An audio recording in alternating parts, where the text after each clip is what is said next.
విజయవాడ కుమ్మరిపాలెం సెంటర్లో ఉద్రిక్త వాతావరణం నెలకొంది. వరద బాధితులు రోడ్డుపై బైఠాయించి నిరసన తెలియజేస్తుండగా పోలీసులు లాఠీచార్జ్ చేశారు.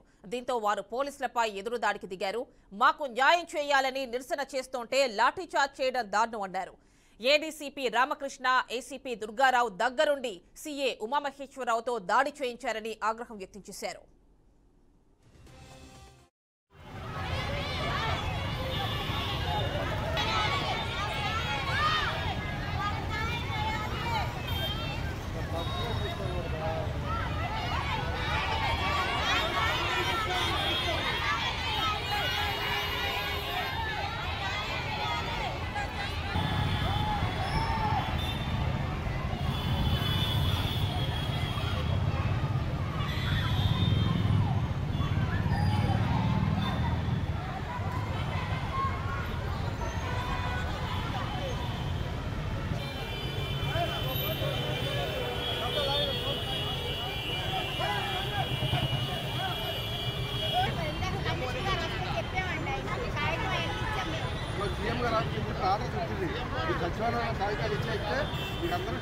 సచివాలయంలో చేసిన వాళ్ళేనండి చెప్పారు. ఇప్పుడు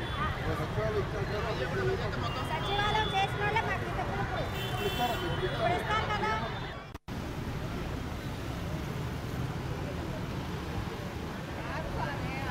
అవును, మాకు ఎటువంటి ఆయనలాగా ఎవరు రాలేదు. ఎప్పుడు బాగుంది.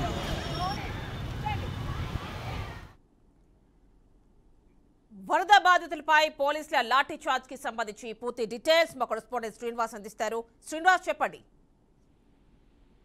మొత్తానికి వరద సాయం అందినటువంటి బాధితులు ఎవరైతే ఉన్నారో వాళ్ళందరూ కూడా గత రాత్రి కుమ్మరిపాలెం సెంటర్ లో ధర్నా నిర్వహించారు. ఆ టైంలో పోలీసులు అక్కడ కొద్దిగా అతివ అవరాక్షన్ చేసిన నేపథ్యం కూడా కనిపిస్తుంది. అయితే బాధితుల పట్ల సముఖం ఉండాల్సినటువంటి పోలీసులు లాఠీ చార్జ్ చేయడంతో కూడా తీవ్ర దుమారం చెప్తున్నటువంటి పరిస్థితి అయితే కనిపిస్తుంది. అయితే వరద బాధితులందరూ కూడా గత ఇటు సింగనగర్ కావచ్చు, భవానీపురం కావచ్చు, అటు సితారా సెంటర్, చిట్నగర్ ప్రాంతాల్లో ఉన్నటువంటి వరద బాధితులు కొంతమంది దీనికి సంబంధించినటువంటి ఏదైతే ప్రభుత్వం ఇస్తున్నటువంటి సహాయ సహకారాలు ఏవైతే ఉన్నాయో దానికి సంబంధించి అదే ఎత్తున వాళ్ళు నినాదం చేస్తున్నటువంటి నేపథ్యం కూడా కనిపిస్తుంది. అయితే దాని నేపథ్యంలోనే వాళ్ళందరూ కూడా రోడ్డు మీదకి వచ్చి ధర్నా నిర్వహించిన పరిస్థితి కనిపిస్తుంది. ఆ టైంలో వాళ్ళని సముదాయించి పక్క పంపించాల్సినటువంటి పోలీసులు అయితే వాళ్ళ మీద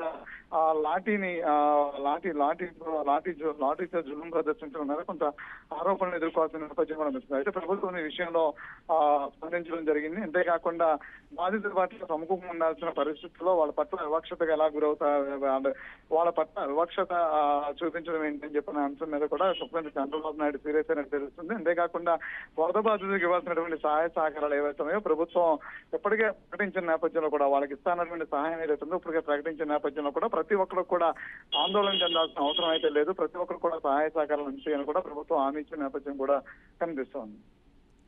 రైట్ శ్రీనివాస్, థ్యాంక్ యూ.